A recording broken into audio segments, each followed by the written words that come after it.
All right, welcome. If you're new to the channel, my name is Elliott with Rickety Ski Reviews, and today we are going to be reviewing or reacting to the review of the Volkl Deacon 79.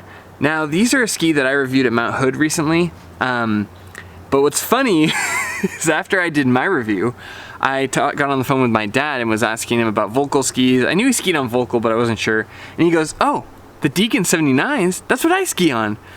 And I was like, oh no. I'd already given them a score, already done all that, and I was just like, you know what, Dad, maybe don't watch this video, okay? Maybe just skip this one. Because I gave them a 6 out of 10. I felt like they were maybe more of a beginner type ski, somebody who's coming off of straight skis or who's trying to learn how to carve. It's a pretty good kind of introduction because it gives you kind of the first half of the turn where it kind of loads up, but then it doesn't really give you any spring out of the tail of the ski.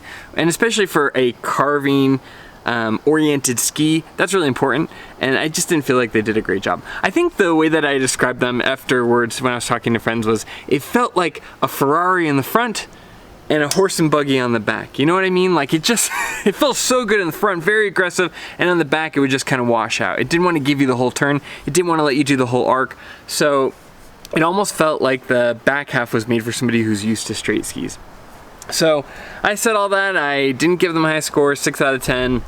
They were definitely a stable platform and they could initiate well, but that was about it. Today, we are gonna see what Ski Essentials thought. I have not watched this video, but we are going to react to their review. It looks like they did this back in 2021. Maybe we'll look at some of the more recent Volkl Deacon reviews, but for right now, we are gonna review the Volkl Deacon 79. So, cheers, let's jump into it. Before we jump into the video, I've seen some comments. I've seen comments all over the place saying, hey, you need to paint your fence. It gets that way from the sprinklers. It's very dry out here, so you have to keep the grass watered regularly, but yeah, I probably am overdue for some staining or something. The comments are so funny to me. I've seen people say, oh, well, skiing is subjective, so what do you really know? And to that I say, I don't know. It's just like my opinion, man. Yeah, I don't know. I'm just giving you my opinion, giving you my insight, because the truth is not everyone can test every ski. I was doing the math. There's probably like over 100 different models of skis, and these videos are meant to kind of help narrow it down. Because if you live in an area like I do where they don't have these big demo days, you would have to rent or demo these skis from the ski shop every single time, and that would cost you thousands of dollars to do. So I'm just here to help you narrow it down, give you my insight, and if this content's not for you, if you just say, you know what, I'm gonna ignore this and go test the skis, go for it, go test skis, that's great. But I'm here to help people narrow it down so they don't get stuck with a ski that's being hyped up by everyone else and they don't know the flaws it has, and then they get buyer's remorse or feel tricked. So I'm here to help best I can. I'll get off my soapbox and we can go right ahead with the video. Now, Ski Essentials, Volkl Deacon 79. Let's go. And here we go. Hi skiers, it's Bob, skiessentials.com. Welcome to our 2021 ski test. We got a Volkl Deacon 79 here. This is an unchanged model from the past 2 years. We get a little bit of a graphics refresh, and this thing slides into kind of that bottom end of the Deacon carving series. That's not to say it's a bottom end ski. This thing has some high end potential for sure. Yeah, that's a really nice way of saying that this is more of like an intermediate base ski. I'm sure he'll talk about that more, but that was my experience. I also believe that for the next 1 to 2 years, they didn't do a big refresh on the ski and it was just top sheets again.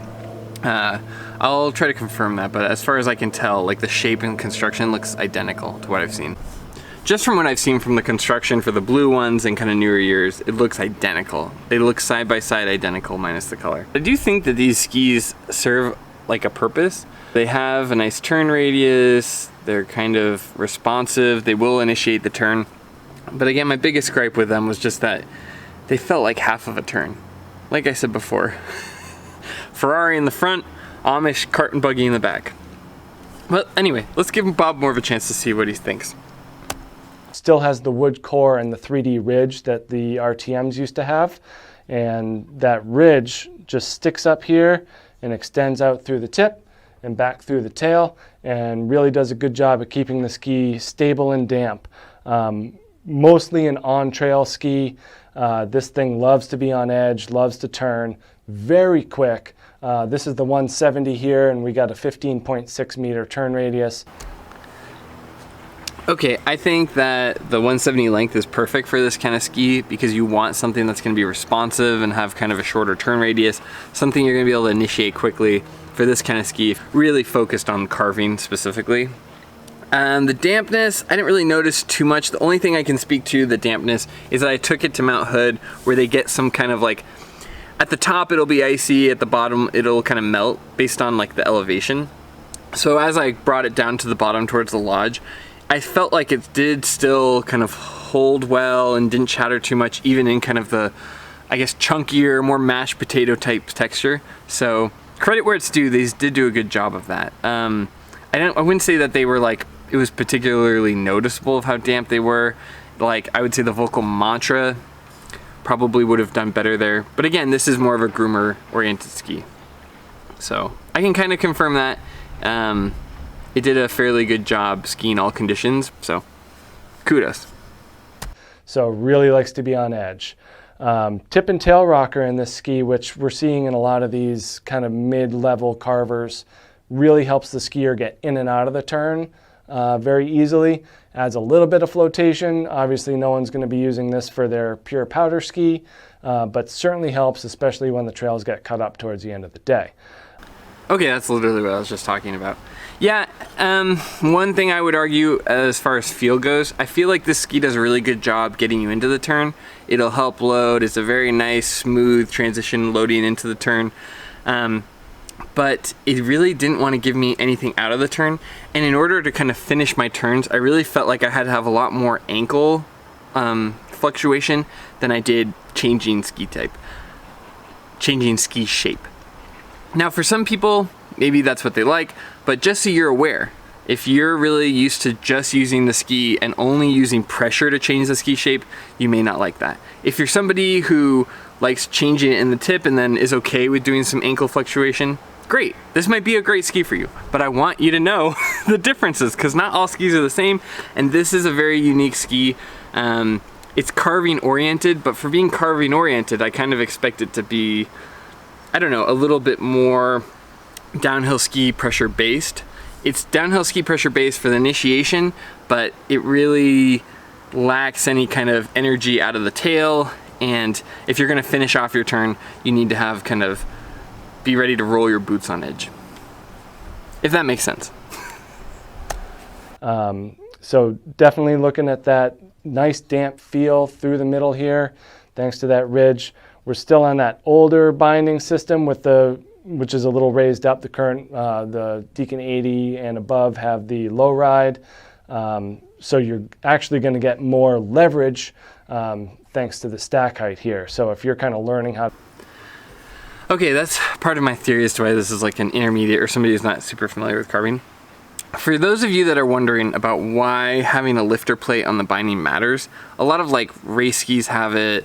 The reason that it matters is essentially, some people make the mistake of thinking that carving is weight-based, right? Like, oh, they think heavier skiers will flex the ski, and there's some of that.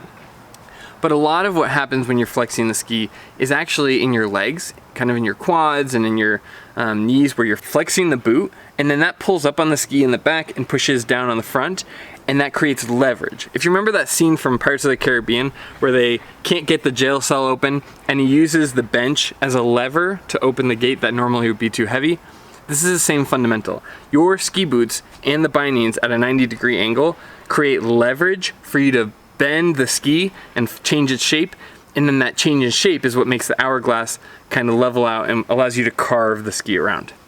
So that lifter plate allows your boot to be higher up and create more leverage, right? If you are on a seesaw, the farther you are back on the seesaw, the more leverage you have, right? The higher up you can lift it down. The ski boot is the same thing. The higher up that ski boot is off of the ski, the more leverage you have to initiate the turn. Maybe he'll explain that, but yeah, just to kind of give you some info. To perfect that carved turn, that's really helpful. It really helps you get up on edge and around. So that's the Volkl Deacon 79. Wait, what? We're almost done with this video. Bob, are you gonna ski on them? I know Bob is like a good skier. Come on, let me see you ski on them. Are you crazy? Really? I can't see you carve on them? Why do they do this? I get to see the powder skis, I get to see the all mountain skis, but I can't see the carving skis? This is kind of my problem.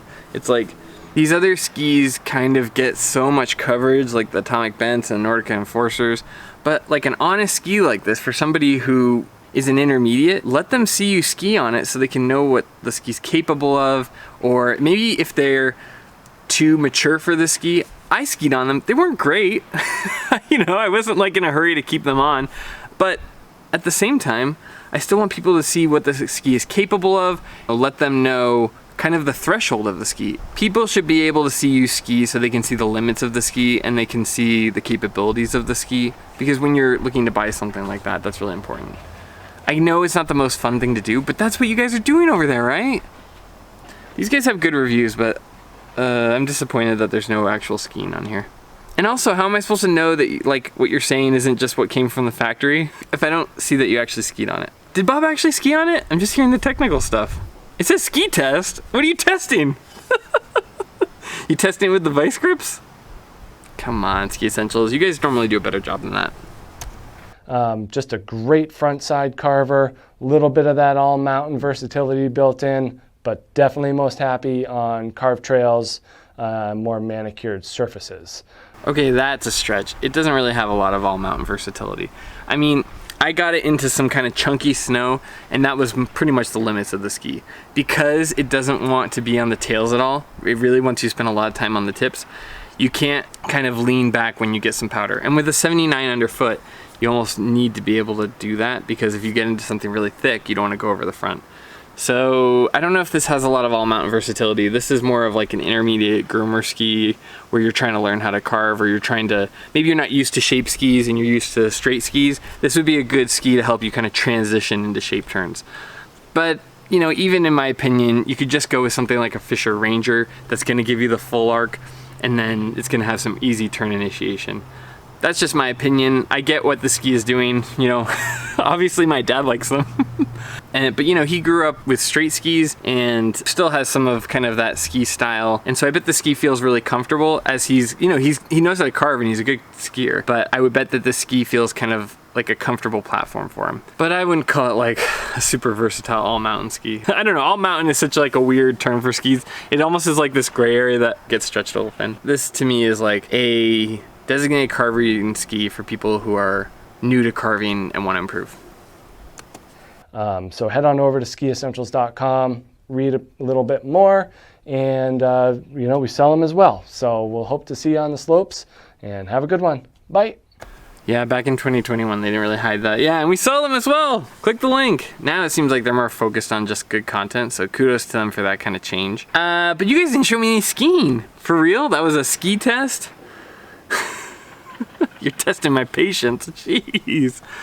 Come on. What, am I gonna read how it skied on the snow? The whole point of this video is for people to see the ski on snow, to see the action, but also to get insight on what the ski is like.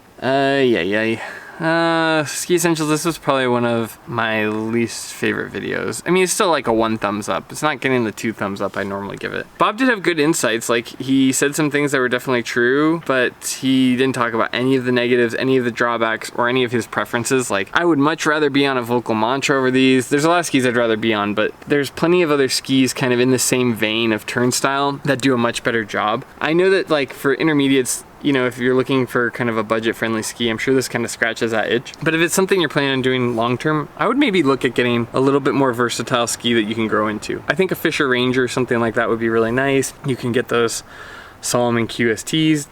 There's so much out there that you can get, and I think that this really is a very specific ski for people who are super focused on carving and don't feel comfortable in traditional carving skis. But definitely try these out if you think you want to get them, because I feel like you have to be a very specific type of person to like these skis.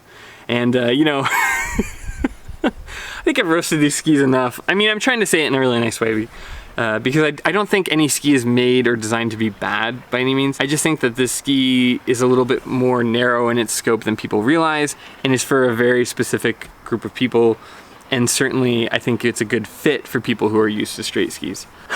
But you know, like I said, my dad skis on them and loves them. He swears by them. So skis aren't always like just good and bad. There's like a good fit for the right person. Overall, I think for like the average person, I think this is probably a 6 out of 10. I don't feel like it's that good of a value. Maybe 6.5 would be more fair. For me, it got really frustrating only getting half of my turn. I want to load up the ski. I don't want to get my energy back out of it. I don't want to just sit in the turn all day. Ski Essentials, overall, still a good review, still insightful. You guys didn't tell me any of the drawbacks, so that was kind of lame. And no skiing. Come on. You got every opportunity to ski on these, like, I don't know. So anyway, that was my reaction to Ski Essentials Volkl Deacon 79. Thank you so much for watching. If you like this content, you can like or subscribe down at the bottom. I also just want to say thank you for watching this. I love making this kind of content. It's really fun to me. Everyone in the comments is super nice. So yeah, thank you so much for watching, and I really appreciate it. And as always, I'll see you in the next one. See ya.